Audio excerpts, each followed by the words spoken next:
Hello guys, ഞാനിപ്പോൾ സൈന മൂവീസിന്റെ സ്റ്റുഡിയോയിൽ വന്നിരിക്കുകയാണ്. എന്നെ ഇന്റർവ്യൂ ചെയ്യുന്നത് ശരണി ചേച്ചിയാണ്. മഞ്ഞ് ആസ്വദിക്കുന്ന ദിലീപ് കണ്ണ് കാണാൻ പറ്റാതെ എങ്ങനെയാണ് മഞ്ഞ് ആസ്വദിച്ചതെന്നൊന്ന് പറയാമോ? കാഴ്ചയുള്ള ഒരാൾക്ക് എന്താണ് മഞ്ഞ് എന്ന് കണ്ടിട്ടറിയാം. എന്നെ സംബന്ധിച്ച് മഞ്ഞ് എന്ന് പറയുന്നത് ഞാൻ ഈ പറയുന്ന കേട്ടിട്ടേ ഉള്ളൂ. അപ്പോൾ അവിടെ പോയിട്ട് അത് എനിക്ക് എൻജോയ് ചെയ്യാൻ പറ്റിയപ്പോൾ അതൊരു ഭയങ്കര എക്സ്പീരിയൻസ് ആയിരുന്നു. നമുക്ക് നടന്നു പോകാൻ ഫുട്പാത്തുകളില്ല കൊച്ചിയിൽ. ഉള്ളതാണെങ്കിൽ കുഴികളും കാര്യങ്ങളൊക്കെ ഒട്ടും ഡിഫറെൻ്റ്ലി ഏബിൾഡ് ഫ്രണ്ട്ലി അല്ല നമ്മുടെ. ഞാൻ നടന്നു പോകുന്ന സമയത്ത് ഈ ഒരു ബുള്ളറ്റ് നിർത്തി വെച്ചിട്ടുണ്ടായി. അപ്പോൾ അതിൻ്റെ സൈലൻസറിൻ്റെ കാലിടിച്ചിട്ട് നന്നായിട്ട് പരിക്ക് പറ്റിയിരുന്നു.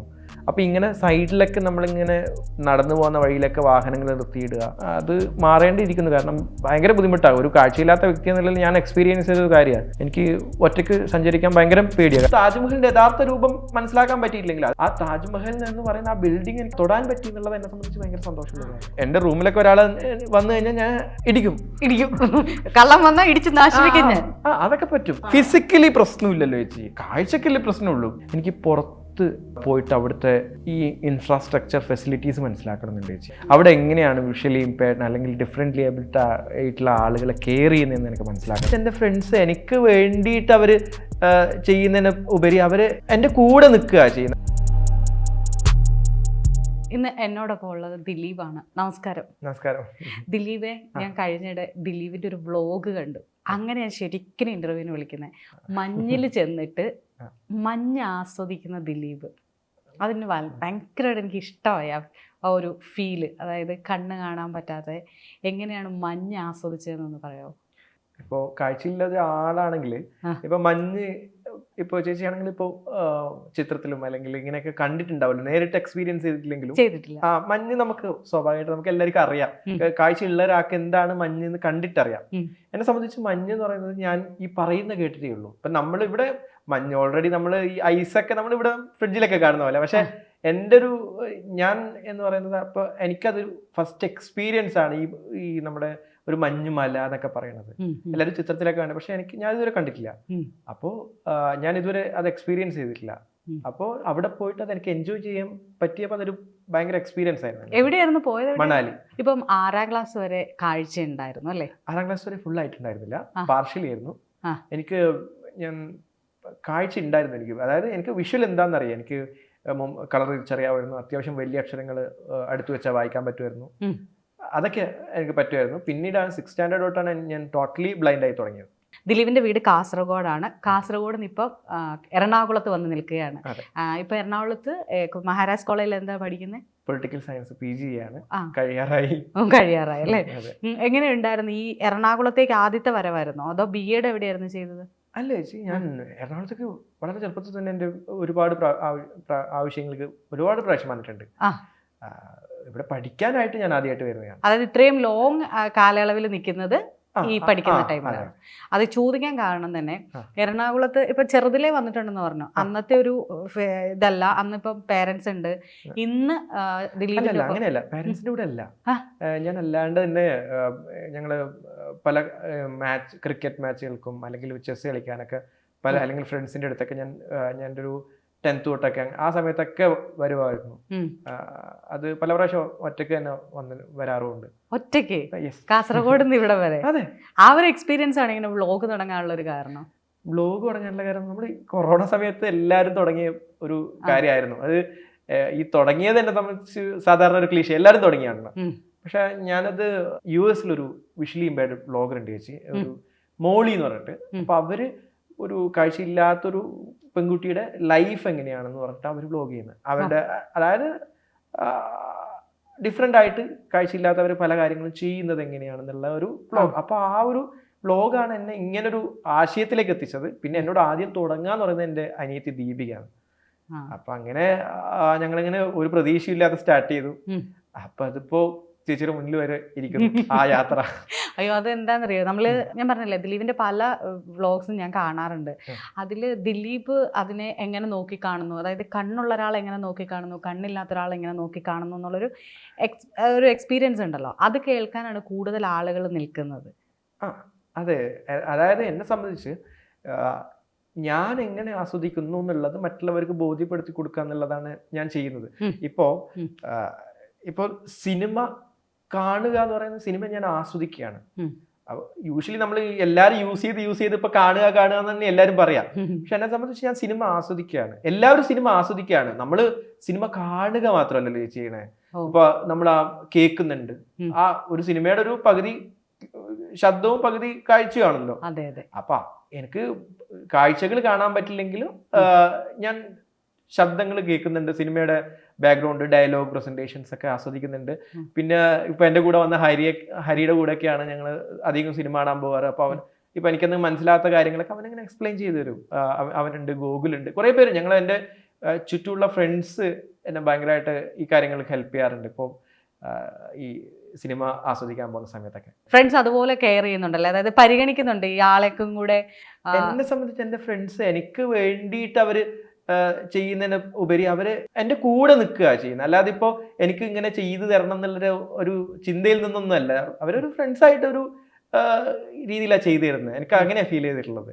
അല്ലാതെ ഇപ്പോ ഞാൻ ഒരു സഹായം സ്വീകരിക്കുന്ന ഒരാളായിട്ട് നിൽക്കുന്നതല്ല ശരിക്കും പറഞ്ഞാൽ. അവരുടെയും എന്റെയും ജീവിതത്തിന്റെ ആ ഒരു ഭാഗമായിട്ട് അങ്ങ് നിൽക്കുക. ഞാൻ എറണാകുളത്തിന്റെ കാര്യം ചോദിച്ചത്, അന്ന് ഇപ്പൊ വരുമ്പോഴൊക്കെ ഒറ്റയ്ക്ക് വരുമ്പോഴൊക്കെ അന്ന് ഇത്രയും ട്രാവലിംഗ് അല്ലെങ്കിൽ ഇത്രയും കാറുകൾ, വണ്ടികളും ഇല്ല, റോഡുകളും ഇത്രയും ഇല്ലായിരുന്നു, മീൻസ് ഇത്രയും ട്രാഫിക് ഇല്ലായിരുന്നു. ഇപ്പോൾ കുറച്ച് എങ്ങനെയുണ്ട് എറണാകുളത്തൂടെ ട്രാവൽ ചെയ്യുമ്പോൾ, ഫ്രണ്ട്സ് ഇല്ലാണ്ട് ട്രാവൽ ചെയ്യുമ്പോൾ അന്നത്തെ വെച്ച് നോക്കുമ്പോൾ ഇന്ന്? ചേച്ചി ഇവിടുത്തെ അവസ്ഥ എന്ന് പറയുന്നത് ഭയങ്കര ബുദ്ധിമുട്ടുള്ള കാര്യമാണ്. അതായത് നമുക്ക് നടന്നു പോകാനുള്ള ഒരു ഫെസിലിറ്റീസ് ഇല്ല ഇവിടെ. ഇപ്പോൾ റോഡ് സൈഡിലൊക്കെ ആണെങ്കിൽ ഭയങ്കരമായിട്ടുള്ള നമുക്ക് നടന്നു പോകാൻ ഫുട്പാത്തുകളില്ല കൊച്ചിയിൽ, പല സ്ഥലങ്ങളിലും ഇല്ല. ഉള്ളതാണെങ്കിൽ കുഴികളും കാര്യങ്ങളൊക്കെ. ഒട്ടും ഡിഫറെൻ്റ്ലി ഏബിൾഡ് ഫ്രണ്ട്ലി അല്ല നമ്മുടെ ഈ സ്ഥലങ്ങളൊന്നും കൊച്ചിയിലെ. അത് പല പ്രാവശ്യം ഞാൻ എൻ്റെ വീഡിയോയിലൊക്കെ പറഞ്ഞിട്ടുണ്ടെങ്കിലും അതിനൊരു കുറേ ഒരു നമ്മുടെ അധികൃതരൊക്കെ ശ്രദ്ധിച്ചിട്ടുണ്ട്. രാഷ്ട്രീയ പ്രവർത്തകരൊക്കെ വന്നിട്ട് അവർ ആളുകളുടെ ശ്രദ്ധയിലെത്തിയിട്ടുണ്ട്. പക്ഷെ പെട്ടെന്ന് അതിനൊരു സൊല്യൂഷൻ കണ്ടെത്താനോ ഒന്നും പറ്റിയില്ല. ഒരു വർഷമായിട്ടായി ആ ഒരു വീഡിയോ ഇട്ടിട്ട്, അത്യാവശ്യം ആളുകൾ കണ്ടൊരു വീഡിയോ. പക്ഷെ അതിന് ഇതുവരെ സൊല്യൂഷൻ വന്നിട്ടില്ല. അത് മാറേണ്ടിയിരിക്കുന്നു. കാരണം ഭയങ്കര ബുദ്ധിമുട്ടാകും. ഒരു കാഴ്ചയില്ലാത്ത വ്യക്തി എന്നുള്ളത് ഞാൻ എക്സ്പീരിയൻസ് ചെയ്തൊരു കാര്യമാണ്. എനിക്ക് ഒറ്റയ്ക്ക് സഞ്ചരിക്കാൻ ഭയങ്കര പേടിയാണ്. കാരണം അത്രയും കുഴികളും ഇതൊക്കെ ഉള്ള ഒരു സ്ഥലങ്ങളാണ് നമ്മുടെ. വിശ്വസിച്ച് കാല് ചവിട്ടാൻ പറ്റില്ല. സത്യമായിട്ടും അടുത്തതിലേക്ക് ശരിക്കും കൊച്ചു വണ്ടീനെയാണോ, ദിലീപ് വണ്ടികളെയാണോ പേടിക്കുന്നത്, അതോ ഈ നടന്നു പോകുന്ന വണ്ടികൾ എന്തായാലും റോട്ടില്, അത് വണ്ടിയുടെ റോഡ് പോകുന്ന വഴി അല്ല, റോട്ടിൽ വണ്ടി പോകുന്ന വഴിയാണ് റോഡ് എന്ന് പറയുന്നത്. പക്ഷെ നമുക്ക് സൈഡിൽ കൂടി നടന്നു പോകാനുള്ളൊരു, കാരണം ഇപ്പൊ ആൾക്കാർ ഫുട്പാത്തിൽ കൂടെയും വണ്ടി ഓടിച്ചോണ്ട് പോകുന്നുണ്ട്. ഇപ്പൊ ഈ ബ്ലോക്കിലൊക്കെ വരുമ്പോഴേ ആൾക്കാർ അതുപോലെ യൂസ് ചെയ്യുന്നുണ്ട്. അതെ അതെ. അപ്പോൾ നമുക്ക് എത്രത്തോളം കെയർഫുൾ ആയിരിക്കണം നിങ്ങളെ പോലെയുള്ള ആളുകൾ, അല്ലെങ്കിൽ നിങ്ങൾക്ക് വേണ്ടി അധികൃതർ എടുക്കണം എന്നുള്ളത് കൊച്ചു ആഗ്രഹിക്കുന്നത്, ദിലീപ് ആഗ്രഹിക്കുന്നത്? ഞാനത് ഭയങ്കരമായിട്ട് ആഗ്രഹിക്കുന്നു. കാരണം നമ്മൾ ഈ പുറം രാജ്യങ്ങളിലൊക്കെ ഡിഫറെൻ്റ്ലി ഏബിൾഡ് ആയിട്ടുള്ള ആളുകളെ കെയർ ചെയ്യുന്നതൊക്കെ നമ്മളിങ്ങനെ വായിച്ചിട്ടും അല്ലെങ്കിൽ നമ്മളിങ്ങനെ കുറേ വീഡിയോസൊക്കെ ഇങ്ങനെ കേൾക്കുന്ന സമയത്തൊക്കെ മനസ്സിലാകുന്നുണ്ട്. അപ്പോൾ ആ ഒരു ഫെസിലിറ്റീസും നമ്മുടെ ഇവിടെ ഇല്ല എന്നുള്ളത് ഭയങ്കര ഒരു ബുദ്ധിമുട്ടുള്ളൊരു കാര്യമാണ്. ഇപ്പം നമ്മൾ റെയിൽവേ സ്റ്റേഷനിൽ പോയിട്ട് ഒരു വീൽ ചെയർ കയറ്റാൻ നമുക്ക് ചിന്തിക്കാൻ പറ്റില്ല. കാരണം അങ്ങനെയുള്ള ഫെസിലിറ്റീസ് നമ്മുടെ നാട്ടിലില്ല. വരണം എന്നുള്ളതാണ് എൻ്റെ ആഗ്രഹം. അതിന് വേണ്ടിയിട്ട് എന്തെങ്കിലുമൊക്കെ വ്ളോഗിൽ നിരന്തരം സംസാരിക്കാറുണ്ടോ? ഞാൻ പലപ്പോഴും ഇങ്ങനത്തെ കാര്യങ്ങളൊക്കെ സംസാരിക്കാറുണ്ട് ചേച്ചി. കാരണം ഇത് ആളുകൾ ശ്രദ്ധിക്കണം. ഇത് വരണം എന്നുള്ള ആഗ്രഹത്തിന്റെ പുറത്താണ്. കാരണം ഡിഫറെൻ്റ്ലി ഏബിൾഡ് ആയിട്ടുള്ള ആളുകൾക്ക് ഇവിടെ ജീവിക്കണം എന്നുള്ളൊരു ഇതുണ്ട്. വീട്ടില് ആരൊക്കെയുണ്ട്? വീട്ടില് അച്ഛനമ്മ, അനിയത്തി, ഏട്ടൻ. ഇപ്പം നമ്മൾ ഈ നടക്കുന്നതിനെ കുറിച്ച് പറഞ്ഞില്ലേ, അപ്പം ഈ നടന്നു പോകുമ്പോൾ എപ്പോഴെങ്കിലും സ്ലാബിലോ അല്ലെങ്കിൽ എപ്പോഴെങ്കിലും ഒക്കെ എന്തെങ്കിലും ഒരു ഇൻസിഡന്റ് ഉണ്ടായിട്ടുണ്ടോ? ഞാൻ നടന്നു പോകുന്ന സമയത്ത് ഈ ഒരു ബുള്ളറ്റ് നിർത്തി വെച്ചിട്ടുണ്ടായി. അപ്പോൾ അതിൻ്റെ സൈലൻസറിന് കാലിടിച്ചിട്ട് നന്നായിട്ട് പരിക്ക് പറ്റിയിരുന്നു. അപ്പോൾ ഇങ്ങനെ സൈഡിലൊക്കെ നമ്മളിങ്ങനെ വഴിയിലും ഫുട്പാത്തിലൊക്കെ നടന്നു പോകുന്ന വഴിയിലൊക്കെ വാഹനങ്ങൾ നിർത്തിയിടുക, പിന്നെ അങ്ങനത്തെ ഒരുപാട് അപകടങ്ങൾ വരാൻ സാധ്യതയുണ്ട്. എനിക്ക് പറ്റിയിട്ടുമുണ്ട്. ഇപ്പൊ ഈ പഠനകാലത്തെ അല്ലേ, ഇപ്പം 6ാം ക്ലാസ് വരെ കാഴ്ച അല്ല പാർഷ്യലി കാണാമായിരുന്നു, പിന്നീട് ഇങ്ങോട്ടേക്ക് അത് എങ്ങനെയാ ഉൾക്കൊണ്ടത്? ഇപ്പൊ 6ാം ക്ലാസ് വരെ വായിച്ച് ഇരുന്ന അല്ലെങ്കിൽ അടുത്ത് പിടിച്ച് അക്ഷരം വായിച്ചിരുന്ന ഒരാൾ അതെനിക്ക് വലിയ ബുദ്ധിമുട്ടായി തോന്നിയില്ല. കാരണം എന്താണെന്ന് വെച്ചാൽ ഞാൻ ഫസ്റ്റ് സ്റ്റാൻഡേർഡ് തൊട്ട് ബ്ലൈൻഡ് സ്കൂളായിരുന്നു. അപ്പൊ ഞാൻ അവിടുത്തെ ഒരു അറ്റ്മോസ്ഫിയർ ആയിട്ട് ഞാൻ അഡ്ജസ്റ്റ് ചെയ്തു വന്നു. അപ്പൊ പെട്ടെന്ന് കുറഞ്ഞതല്ല, എനിക്ക് ഗ്രാജുവലി കുറഞ്ഞു. അപ്പൊ ഞാൻ ബാക്കിയുള്ള കുട്ടികളുണ്ട്, അവിടുത്തെ അറ്റ്മോസ്ഫിയർ ഇതൊന്നും എന്നെ അതൊക്കെ ഉണ്ടായതുകൊണ്ട് എനിക്കതൊരു ബുദ്ധിമുട്ടായിരുന്നില്ല. അതിനുശേഷം ഈ എറണാകുളത്ത് പഠിക്കാൻ വന്നു, അല്ലെങ്കിൽ പിന്നീട് യാത്രകൾ ചെയ്തു തുടങ്ങി. ഇപ്പം ഒറ്റയ്ക്ക് താജ്മഹൽ കാണാൻ പോയിരുന്നു അല്ലേ? താജ്മഹൽ. അത് പുസ്തകങ്ങളിൽ മാത്രം വായിച്ചിറന്ന താജ്മഹൽ കാണാൻ പോയത് ഭയങ്കര എക്സൈറ്റഡ് ആയിട്ട് പറയുന്നുണ്ടായിരുന്നല്ലോ. എന്നെ സംബന്ധിച്ച് അത് ഞാൻ അത്യാവശ്യം ഹിസ്റ്ററി ഒക്കെ എനിക്ക് താല്പര്യമുള്ള വിഷയം. അപ്പൊ നമ്മളിങ്ങനെ ഹിസ്റ്ററി ടെക്സ്റ്റ് ബുക്കുകളിലൊക്കെ പണ്ട് പഠിച്ചിരുന്ന ഒരു കാര്യം നേരിട്ട് പോയിട്ട് അവിടെ തൊട്ട് എക്സ്പീരിയൻസ് ചെയ്യാൻ പറ്റുന്ന പറയുന്നത്, താജ്മഹൽ എന്ന് പറയുമ്പോൾ ചേച്ചിക്ക് എന്താണ് ഒരു രൂപം ഉണ്ടാവുമല്ലോ. ഇപ്പൊ താജ്മഹൽ എന്ന് പറഞ്ഞാൽ ഗൂഗിളിൽ അടിക്കുമ്പോൾ താജ്മഹലിന്റെ ഫോട്ടോ വരും. പക്ഷെ ഞാനിതെങ്ങനെ എക്സ്പീരിയൻസ് ചെയ്യും? പക്ഷെ അവിടെ പോയിട്ട് എനിക്ക് തൊട്ടിട്ട് താജ്മഹലിന്റെ യഥാർത്ഥ രൂപം മനസ്സിലാക്കാൻ പറ്റിയില്ലെങ്കിൽ, അത് ഒരു ചെറിയൊരു രൂപം, അതിന്റെ ഒരു ഇത് ചെറുതായിട്ട് എനിക്ക് തൊട്ടു നോക്കാൻ പറ്റുന്ന രീതിയിലുള്ള ഒരു സാധനം കിട്ടണം. പക്ഷെ ആ താജ്മഹൽ എന്ന് പറയുന്ന ആ ബിൽഡിംഗ് എനിക്ക് തൊടാൻ പറ്റി എന്നുള്ളത് എന്നെ സംബന്ധിച്ച് ഭയങ്കര സന്തോഷമുള്ള കാര്യം. അല്ല, ഇപ്പം ഞാൻ ഇന്റർവ്യൂവിന് വിളിച്ചു ദിലീപിനെ. നമ്മൾ കുറെ ദിവസമായി ഇങ്ങനെ നിരന്തരം കമ്മ്യൂണിക്കേറ്റ് ചെയ്യുന്നുണ്ട്. അപ്പം എങ്ങനെയായിരുന്നു ആ ഫോണില്, ഇപ്പൊ നിങ്ങൾക്ക് തന്നെ ഒരു ഇതുണ്ടെന്നറിയാം എനിക്ക്, അതെങ്ങനെയാണെന്ന് എനിക്കൊന്ന് പറഞ്ഞുതരാമോ? ഇപ്പൊ ഞാനാണ് ഇപ്പൊ ഫസ്റ്റ് ടൈം വിളിച്ചത്, അല്ലെങ്കിൽ അതെങ്ങനെയാണെന്ന് ഇതിപ്പോ എല്ലാം പറഞ്ഞുതരും.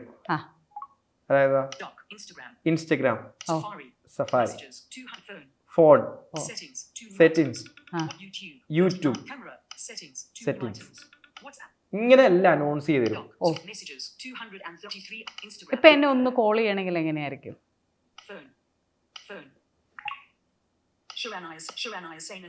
ഇങ്ങനെ വിളിക്കാം. അങ്ങനെയാണല്ലേ? അങ്ങനെയാണെങ്കിൽ ഈ വ്ളോഗ് ചെയ്യുന്നത് ഇപ്പം ലൈവായിട്ട് ഇപ്പം എൻ്റെ അടുത്ത് വന്നു, എൻ്റെ അടുത്ത് വന്നിട്ട് ഒരു വ്ളോഗ് ചെയ്യുന്ന പോലെ ഒന്ന് ജസ്റ്റ് ഒന്ന്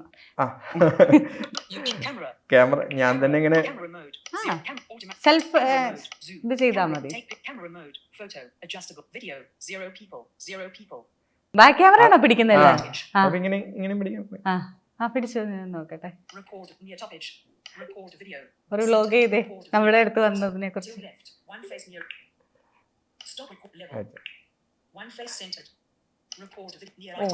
ഫേസ് സെന്റർ ആവുന്നതിനെ കുറിച്ചൊക്കെ പറയുന്നുണ്ടല്ലേ? എല്ലാം അനൗൺസ് ചെയ്യും. ഒരു ചെറിയ മൂവ്മെന്റ്സ് പോലും.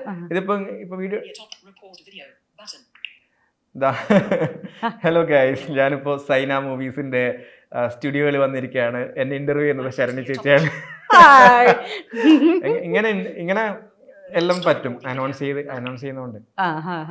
ഇതിപ്പം എനിക്കൊന്ന് ഈ ഫോണൊക്കെ വന്നതിന് ശേഷം ഇതിപ്പോ അധികമായില്ല ഇത്രയും ടെക്നോളജിയിൽ ഇത് വരാൻ തുടങ്ങിയിട്ട്.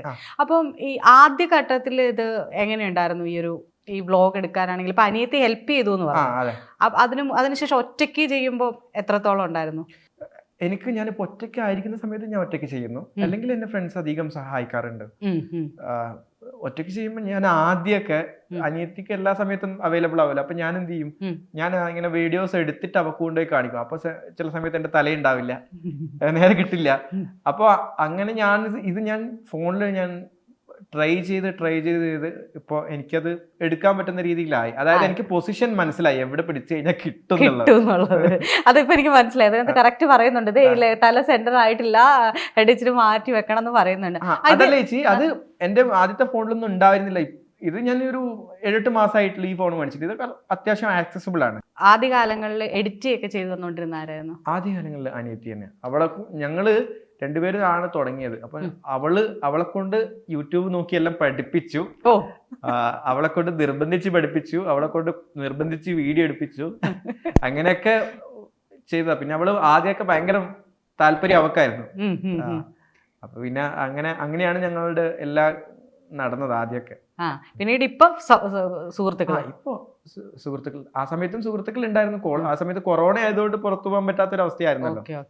ഇപ്പൊ വ്ളോഗ് എടുക്കുമ്പോൾ എന്തെങ്കിലും പ്ലാൻ ചെയ്തിട്ട് വ്ളോഗ് എടുക്കാറുണ്ട്? ഇപ്പൊ നമ്മൾ പോകുന്നു, സ്ഥലത്തെ കുറിച്ച് ചെയ്യുന്നു, അല്ലാണ്ട് എവിടെയെങ്കിലും ഒരു സംഭവത്തിന് പോകുമ്പോൾ ഇന്ന് ഇങ്ങനെ ഒരെണ്ണം എടുത്തേക്കാം? പലപ്പോഴും എല്ലാ സമയത്തും എനിക്ക് വ്ളോഗ് എടുക്കാൻ ബുദ്ധിമുട്ടുണ്ട്. ഞാൻ ഒറ്റക്കായിരിക്കുന്ന സമയത്ത്, ഞാനിപ്പോ പബ്ലിക്കലി പോകുന്ന സമയത്ത് ഞാൻ ഫോൺ എടുക്കാറില്ല.